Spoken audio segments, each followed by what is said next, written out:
Себепсіз жылау мына бес аурудың белгісі. Сәлем достар, сіздермен бірге денсаулық арнасы. Каналыма тіркеліп, қоңырау белгісін басуды ұмытпаңыздар. Жылау адамның еркінен тыс болатын жағдай.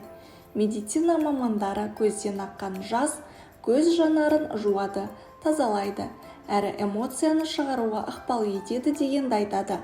Адамның жаны жабырқағанда, біреуге өкпелегенде, ренжігенде, ашуланғанда еркінен тыс жылайды. Жылау арқылы барлық ауыртпалықтың жеңілдегенін сезеді.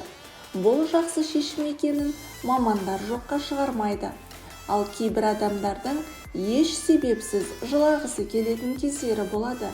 Бұл ненің белгісі, қандай қауіптен дерек береді? Осы туралы мақалада тарқатып айтамыз. Жылаудың қандай пайдасы бар? Жылау арқылы адам ағзасы күш салады, жүйке жүйесі тынышталып, жаны жадырайды. Одан бөлек қан қысымы реттеліп, тыныс алуы жақсарады. Беттің бұлшық еті өздігінен жиырылады. Мойын мен иықтың бұлшық еті ширығады.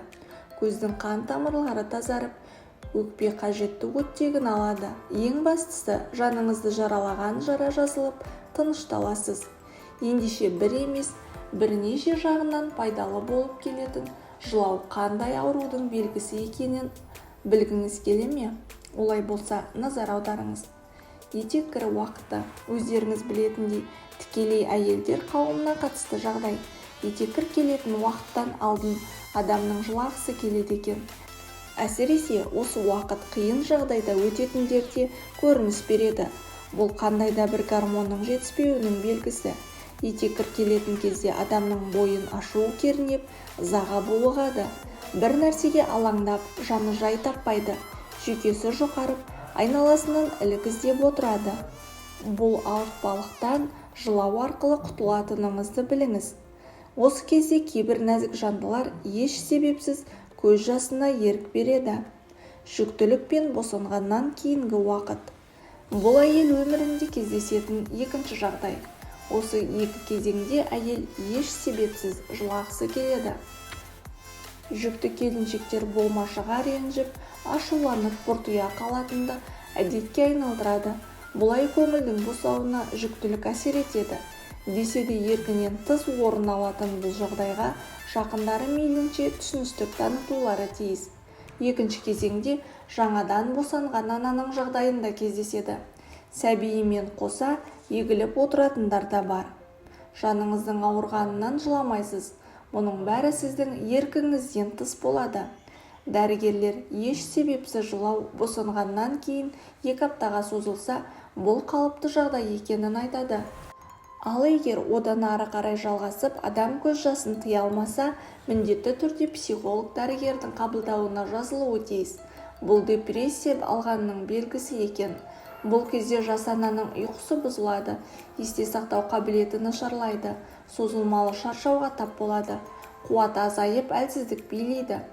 Тіпті бөпесіне де көңіл бөлмейтін кездер болады. Бұл депрессия алған анада болатын бірінші қауіп. Көптеген әйелдер осы жағдайдан шығу үшін жалғыздықты серік етіп, көз жасына ерік береді.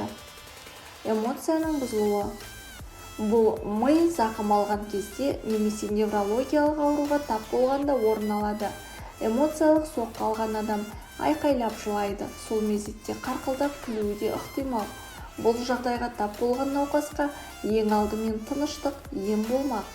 Бұл адамды ашуландыру, сабырға шақыру, ұрсу, текке кететін әрекет екен.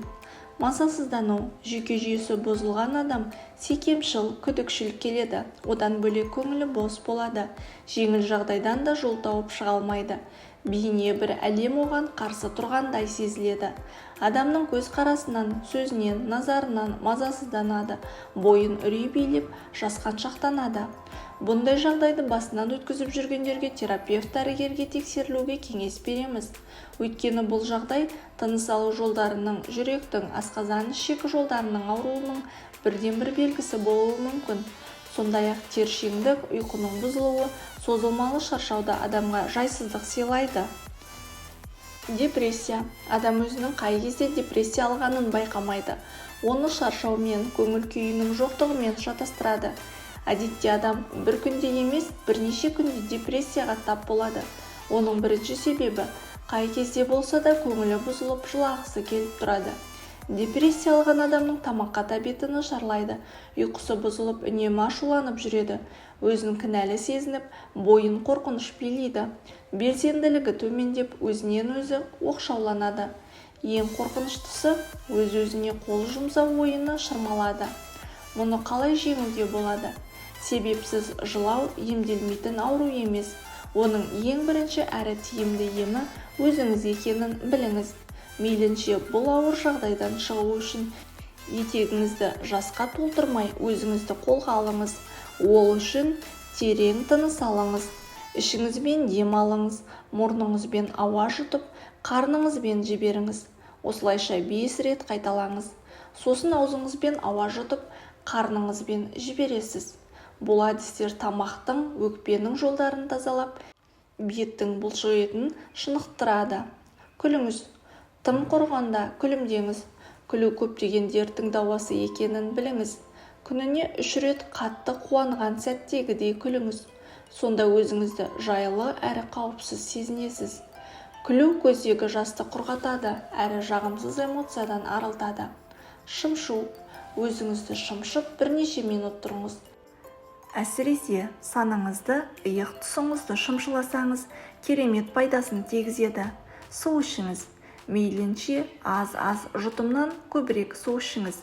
Ашуланғанда, жабырқағанда, қамыққанда су ішіңіз. Оның емі су. Жылау арқылы түрлі емнің алдын аласыз. Сонымен қатар, жылау түрлі дерттің дендеуіне де себепші болады.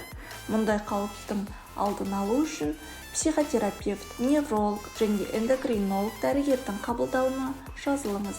Дәрігердің нұсқауымен ем қабылдап, жүйелі ем жүргізсеңіз, қандай қауіпті ауру болса да жеңетініңізге сеніңіз.